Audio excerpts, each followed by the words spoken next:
He said, "Go into all the world and preach the gospel to all of creation." Mark 16, verse 15.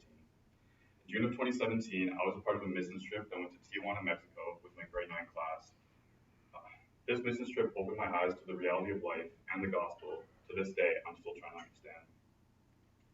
This event turned my expectations upside down and made a difference in my own life that I could never imagine.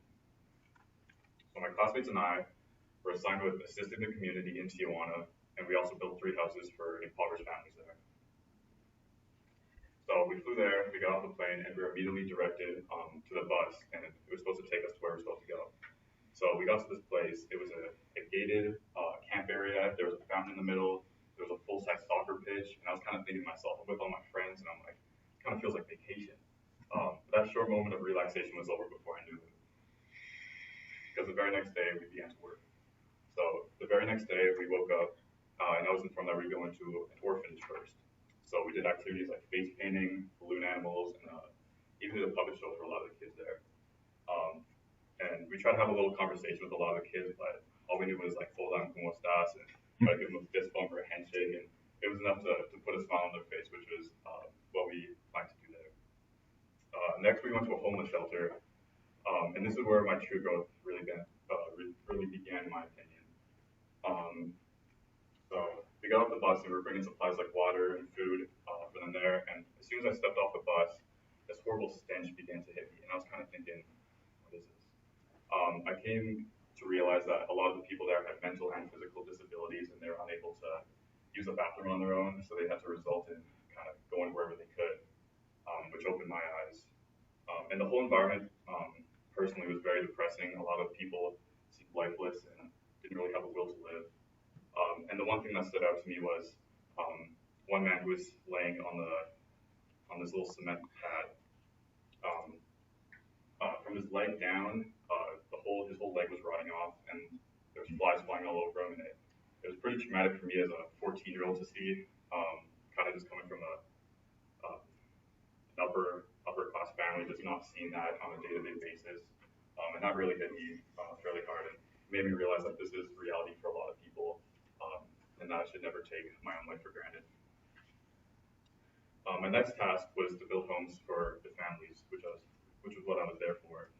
So our group was building for a family, single mother who had 3 kids, whose husband actually just left weeks before we got there, which was, I guess, it was good timing for the family. So we arrived to the site, and we're kind of in the middle of nowhere, just like small little village area, and all we see is like a cement pad around the size of this classroom. And there's just like a stack of lumber on the side, and I'm kind of looking at all my friends, like we're only 14, and like I'm like, how are we supposed to build an entire house here? But luckily we had professionals with us who actually helped us, so we managed to get it done.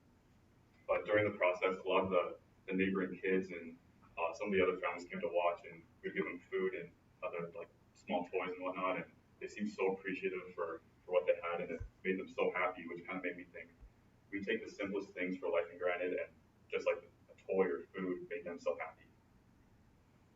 Um, so 3 days later, we finished the building, and then it was time to hand over the keys to the family, and the mother was very emotional as expected.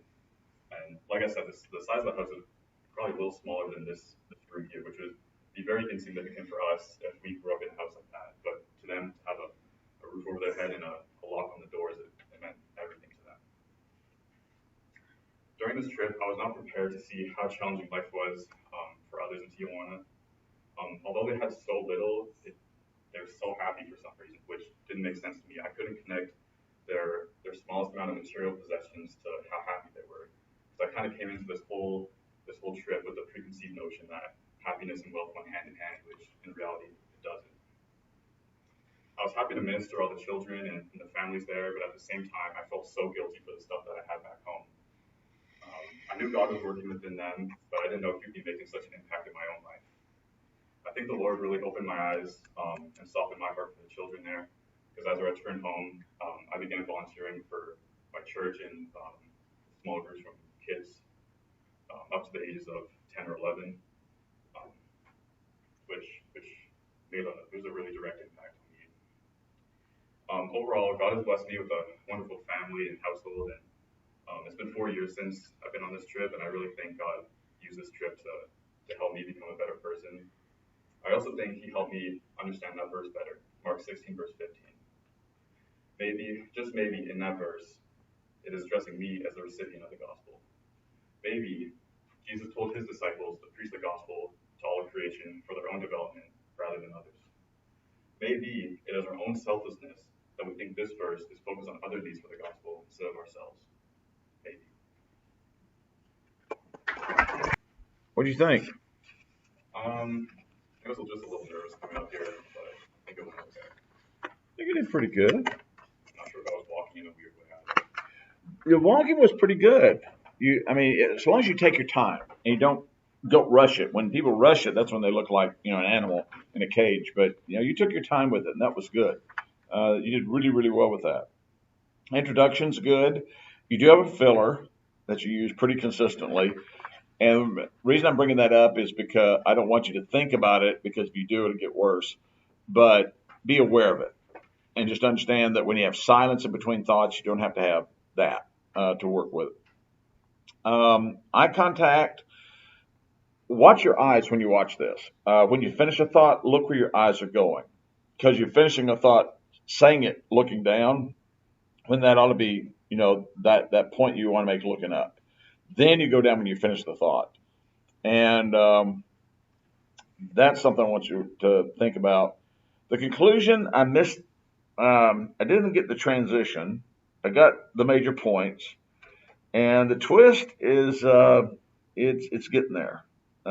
It was interesting the way you did it, where you led into maybe, maybe, maybe, maybe, and then you end up with maybe. I'm just trying to think of a thematic idea here. It might be compassion or something like that. And if you could say what you said and then have that quote, that lyric, something to do with compassion, something like that leads into it, I think that's perfect. So, but you had some really good stuff. So, thank you for that. All right, Katja. Katja's been looking forward all weekend to this. Have you got a rubric for me? Goody, that helps. Okay.